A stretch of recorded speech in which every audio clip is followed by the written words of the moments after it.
All right, what is crackin'? It's Masterpiece MPM Movie Jazz, and he is here. Now, right off the bat, he's got his weapon and guts stored on the back, which we really aren't going to display it with. It's nice, I guess, that they give you that option to put things on there, but you can see like he's got his spinal guts and his weapon, and it just clips on, much like the smaller version. It just kind of there's a little divot here that just clips onto his spoiler.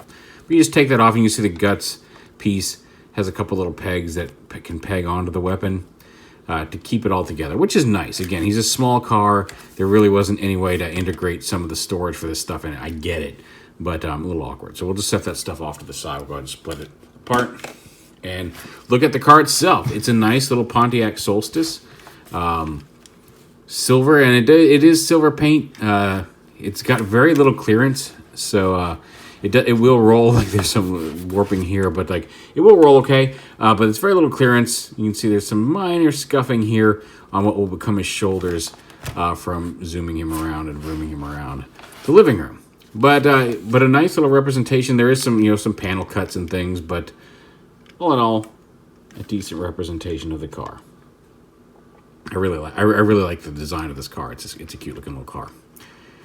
And to transform it, we will go ahead and start cracking it. So you pull the headlight panel out. Some of the stuff doesn't want to come right away because you got to move it past some pieces.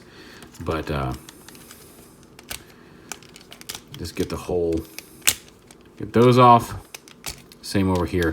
All the way back, the door and the window, all the way up to the wheel, and just the front upper half of the headlight there, just like that. That's what you want to get off. Those are going to be the arms. Eventually, you can kind of see how he's laid out down here.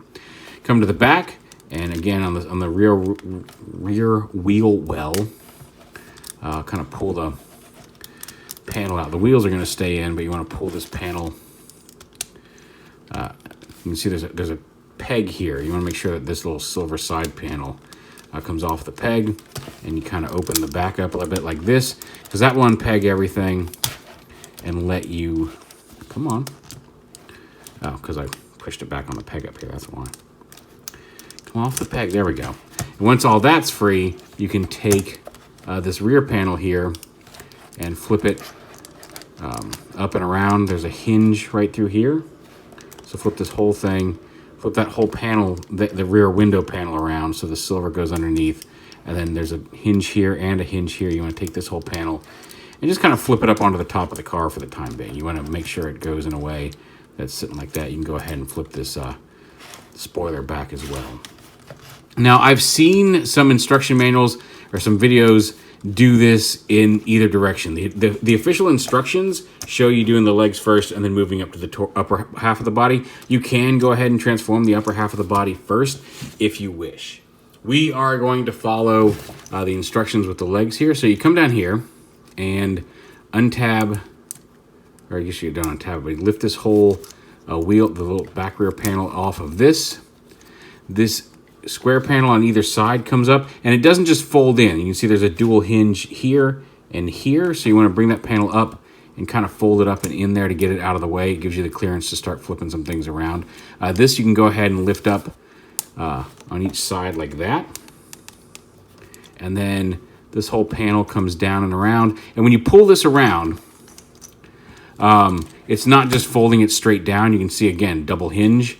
You want to bring this up and about in such a way, there's a tab right here, and that goes in behind the kneecap here. So you want to make sure that this piece folds all the way around and then snaps onto that tab, because otherwise your leg is not going to be secure when you get it all the robot mode. So bring those around and tab those on there. And here we can go ahead and take this wheel panel, the wheel and this piece. But there is some die cast in here because this actually came earlier in the day. We were out and it was cold, so it sat on the porch for several hours, and there was definitely some die cast up here in the legs. There was definitely some cold pieces when I was first opening them up and was messing with them. So bring that down like this, and then this panel is going to come in. You're going to bring it down on this hinge again, because this tab is going to slot into this little detail here inside the leg. So bring that down and lock it in there like that. Same over here. It doesn't lock, but it does sit in that little tab. At which point you can bring this over and around here, and and then there's a tab peg here that's going to peg into this little where there's a pin in there, but you peg that in there like that together. Same on this side, bring it around and make sure that comes up on this dual hinge here and pegs in like that. Then you can bring the foot forward, with the actual toe part of the foot forward, up and up, and then fold this piece back and around like this against the wheel on both sides. Bringing the foot, and then this little side toe piece rotates forward here at the pin to provide some clearance, or not some clearance, some support. And then you can take the rear light panel here and just fold it in over the tire into the back of the leg. And the legs are done. We'll come up here to the hips. We'll open up these side panels here. Does that move? Oh, that does move, huh? I don't think it's supposed to come out like that, but there is a little panel there. But open these up, and then the hips split and rise up into this position, just like that. And bring that down. He actually has these little butt talons, which was not a detail I ever noticed on the model. I think these come out officially in a later step, but you can go ahead and kind of lift them up and fold them out to the sides. They just kind of sit back here behind his legs. It's not a detail I would have deemed necessary because they don't really do anything. You can bring them up a little bit so they are visible from the front, but I mean they're just kind of there. Neat little detail from the movie that they didn't have to include, but they were getting specific. So come up here, and then on all of this stuff up here, it untabs from behind the windshield and comes forward, and then the windshield itself lifts up and comes forward here. You do want to go ahead and lift up the hood here to kind of get access to all of this. So you got this sitting up here, all this together. Now on the arms, you want to kind of bring them out of the way here and get the hood out of the way, because you can see here's a collarbone pieces that we'll see. But you take this whole assembly, and you can see how this inner piece, it's kind of rotating around the inner piece. It's just the front and the arms. Rotate that around first, and then bring the hood up, and then back here at this joint, rotate the whole thing around again, like that. And then take this, expand this up and out. This clips in, and we're about to get to a step that is confusing me. I mean, like, I know what I'm doing, but there seems to be an extra step that I don't know. Oh, is it that? Oh, it's that. Okay. So there was a step here where I wasn't sure what panels were tabbing in. It's like tab in these two rectangles. They're under here on the hood. So make sure you tab the hood into this, which kind of happens automatically. I don't know why they make that a step, but if you do this right, it's going to happen automatically. Anyway, so you come here to the front of the car. You push this down. The whole front end kind of comes out on a hinge and down. And then this, when you tab this in, this is going to clip into place. Like, you've got it tabbed in under here, and then it snaps in. There's a couple, it's hard to see. There's a couple little tabs here that tab into that main cylinder underneath, just like that. This comes down and over it. And then you take these headlights and you kind of push them up into place behind the grill. Now, when I first got this, this one especially was super floppy, and was just, you could push it into position, but it would just fall down unless you took this and pushed it back up really tight against them. But how it's supposed to work is it's supposed to be, the friction's supposed to hold it in. I took this whole thing apart trying to figure it out, and it was only when I'm like, well, I don't know what it is, and because I thought maybe there was a pin that wasn't pushed in behind it, but it's a screw, and it was screwed in all the way, so I don't know what was going on. But then when I was holding it together and testing it, it turns out, so right underneath here, underneath the hood, this whole front assembly is just held together by these two screws. These two screws hold the bottom half and the top half of this rotational piece together on the post that it rotates around. So if one of your head or both of your headlights are loose and floppy, tighten these screws down here. Tighten the one on the side that's loose first, and then if they're both loose, then maybe then tightening one side might loosen the other side if it gets out of whack. But before you even take it apart, just try tightening those screws if you have loose headlights, because that's all it took. I screwed it back together. I made sure these were tight, and now these, you can move them fairly easily, but they're not just rattling around and falling out of place willy-nilly because it's tighter in there. So if you're having that issue, that's a fix. So anyway, we'll go ahead and snap this all back together. Now that I've solved, I had the instructions because I was going to ask what are they talking about in step 27, and it is in fact just push this up underneath it and then make sure to push that in and lock it, because you want to snap it in the front first, because that kind of gets the lip of this up under this piece, and then snap it in the back on those two tabs. So okay, that's what's going on there. But then you lift this up, and very much like the small Studio Series figure, his waist has a couple clips. You come up here and clip onto either side of that hood to lock the torso into place. And you can kind of see Jazz coming together here. He looks like a little bit of a zombie. He looks like an Angry Birds pig zombie, but whatever, or pig mech.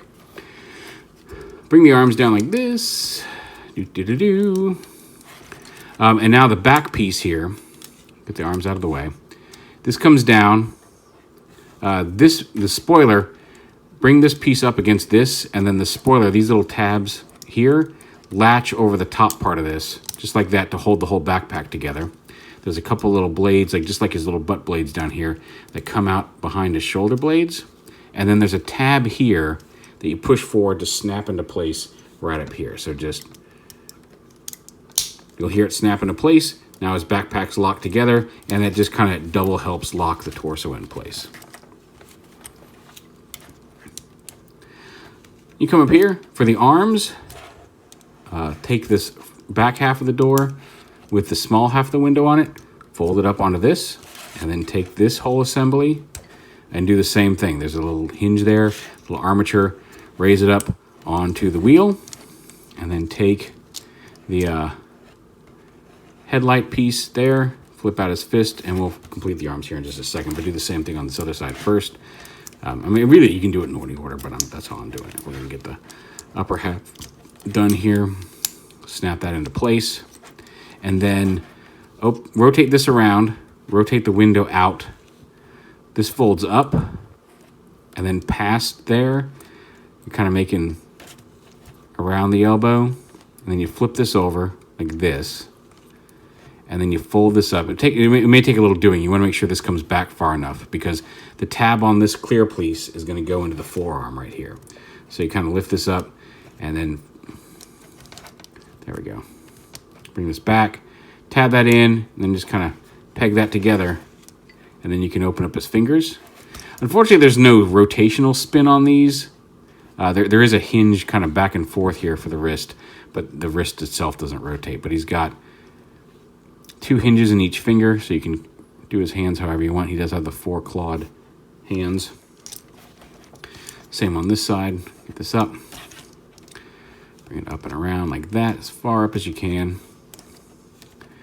Like I said, you'll know when you have this in the right position, because this should, when this comes up, those two tabs should meet right up. Now you may have to get it to lock into place, you may have to lift this up a little bit to get it to angle in and then lock it all down together.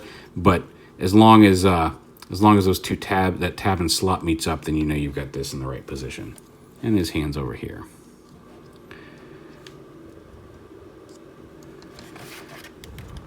And then you got bicep swivel, stand him up. This knee, unfortunately, like down here, the knee is a screw, and you can tighten it. Up here, the knee is a pin, and that thigh piece is a little loose, and I just haven't gotten it tightened yet. And he's also, for some reason, he's like longer on one side, whatever. Then up top, you got all this tab together, locked together in place. Pull these little collarbones out to the side, lift up this center section, which will allow you to flip his head up, and then lock the center section back down. There he is in robot mode. That's pretty much all there is to it. He does have a visor, which you can lift up his head. And it was, for a long time, I was using a little small prying tool to get in there and flip it up, but there is actually a little tiny tab up here on the visor you can use to flip it forward enough to get under it and flip it out. Although I just cut my fingernails, so I'm having a little bit more of a time of it. But there's a little tab here. Come on, visor.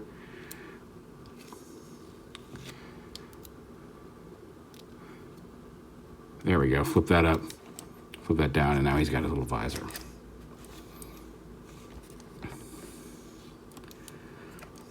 I can't tell if his legs are actually two different lengths or set to the wrong thing, or if like his torso still has a little bit of rotational thing in it.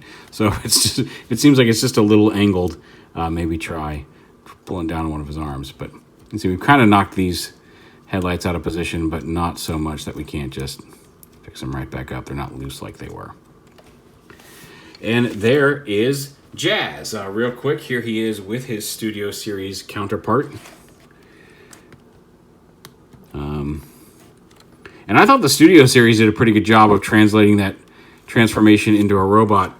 But the Masterpiece did it again. Like you can see, you definitely see like how much better the Masterpiece looks over the Studio Series there. There's just a lot of detail that in a toy that small they couldn't do, which I get it. But I like that some of the engineering in the Studio Series, like the way the upper torso and like the way the hood flips and the torso snaps together, like that. It's almost the same piece. It's not. He's much smaller, but that same idea of how those clips come up and grab the upper body of the robot.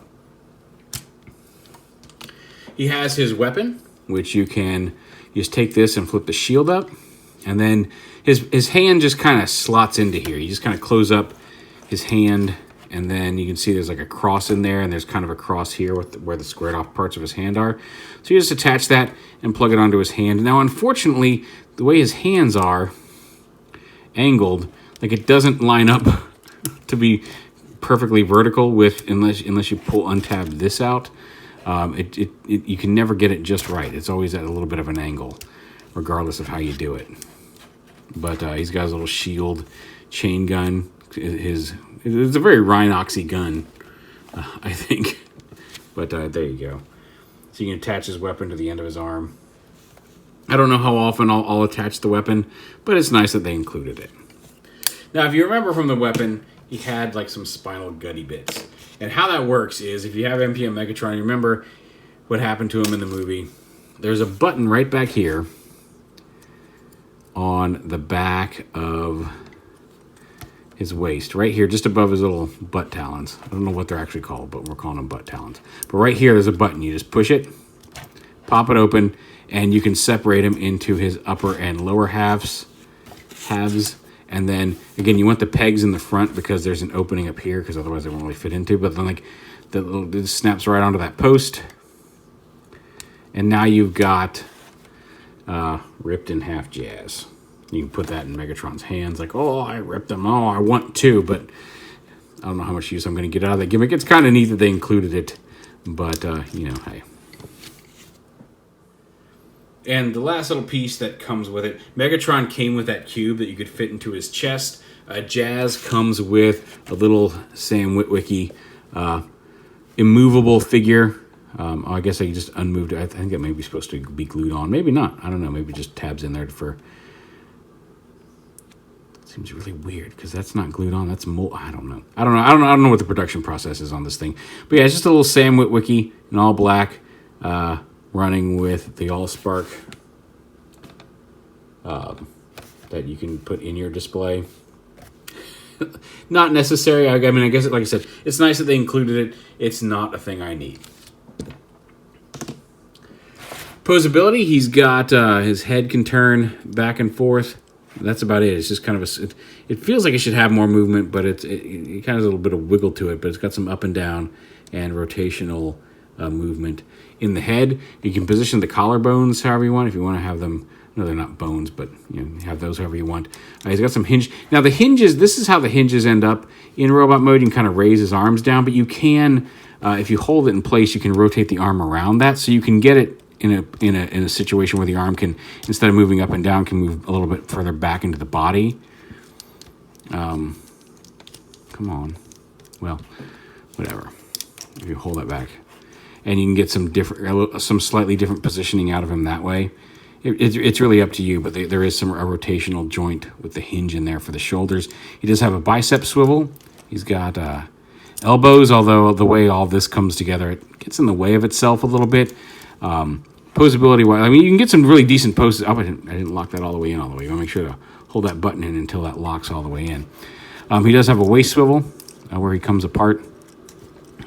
Hinge, hips in both directions, thigh swivel, Dual hinge knees, although again, because of all the stuff going on in his feet and the backpack, it's hard to get it up there. But and then the toes are kind of posable. There is a little bit of ankle tilt there with the toe, but you can get him in some decent poses. I've seen some people do him in some of his breakdancing poses and make him look pretty good. They do show him on the box doing like his handstand, which might be doable. If it is, I have not had the patience to get it to work. I tried it real briefly. I'm like, I wonder if we can just maybe get this to balance, and I couldn't. I mean, you can balance pretty much anything with enough patience, but I don't have it. But yeah, but aside from some of the limitations on the posing aside, I think it is a really nice representation of Jazz from the movies. I think the vehicle mode is sleek. I like the smallness of it, and it's a nice masterpiece figure. Like, the finish is good. Once I figured out how to tighten those headlights, I really don't have any issues with it. There is Masterpiece Jazz.